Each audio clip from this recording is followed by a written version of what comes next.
Welcome to Mental Junk Food. This is CB Smallwood, and today, hate to bear the burden of sad news, but unfortunately, uh, well-known Spider-Man artist, comic book legend Steve Ditko has passed away. He didn't necessarily actually pass away on this day. I believe it was he was found dead in his apartment on June the 29th, and authorities believe that he may have actually passed away like 2 days earlier or prior to that. But I will tell you what I know here, and I'll quote an article by the Hollywood Reporter, and it's very thorough. It's a really well laid out article, and I'll leave a link to it in the description box down below so you can check it out for yourself. Uh, and I quote, artist Steve Ditko, who co-created Spider-Man and Doctor Strange with Stan Lee, has died at age 90. The New York Police Department confirmed his death to the Hollywood Reporter. No cause of death was announced. Ditko was found dead in his apartment on June the 29th, and it is believed he died about 2 days earlier.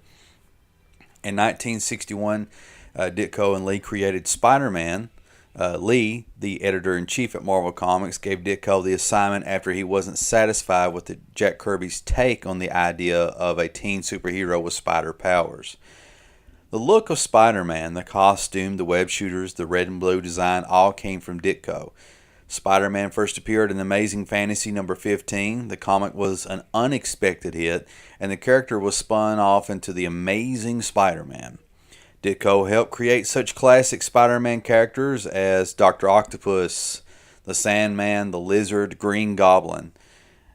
Starting with issue number 25, Ditko received a plot credit in addition to his artist credit. Ditko's run ended with issue number 38.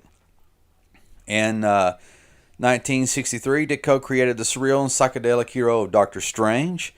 The character debuted in Strange Tales number 110, and Ditko continued on the comic through issue number 146.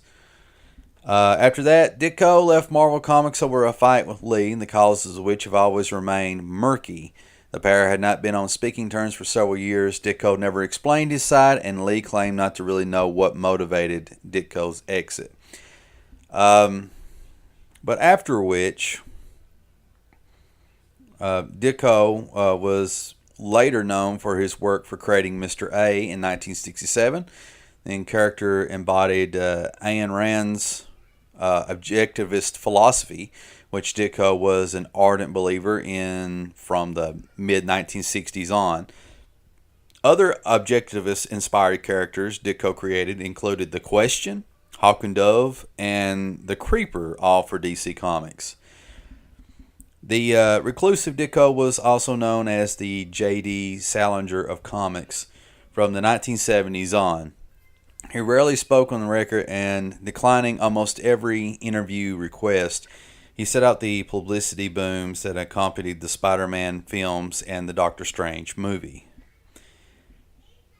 And, a couple other, unquote, I'm sorry, but a couple other people had some things to say about Mr. Steve Ditko. Neil Gaiman of the Sandman fame, he had this to say on Twitter, and I quote, Steve Ditko was true to his own ideals. He saw things his own way, and he gave us ways of seeing that were unique. Often copied, never equaled.